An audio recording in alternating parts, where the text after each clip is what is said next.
Good morning! 5:30 AM na at papasok na ang ating prinsesa. Pagbukas pa lang ng pinto, ayan nakabugan na lahat ng mga pusakal.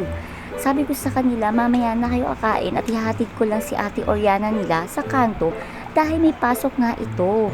Ayan na, pababa na ako sa hagdan.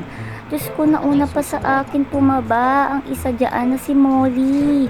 Nauna pang bumaba at si Scarlett nakaabang na rin sa baba. Diyos ko, ayan na, tumakbo pa rin din si Kahil. Nauna pa talaga, sila ba ang papasok sa school? Sabi ko, sige, pumasok kayo, magdala kayo ng bag nyo.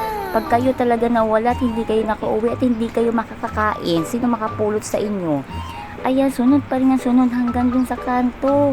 Hindi ko alam ang gagawin kasi mamaya baka mawala sila at kawawa naman sila. Ayun, sisunod pa rin talaga itong dalawang bulinggit na to. Hindi ko na alam paano ko silang pahihintuin at buti na lang to itang si Orange. Abay, nag-stop over pa. Mabuti naman nag-stop over to at may pagkakataon kaming tumakbo ni Ate Oriana niya. Ayun, nagbawas pa, nag-oops pa. Mabuti naman, ayan na.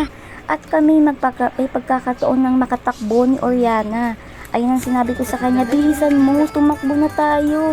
At susunod tong dalawa at kawawa mamaya maliga. Mabuti na lang hindi na sumunod o hanggang dito na lang. Namaos na ako. Thank you for watching. Bye, Johnny!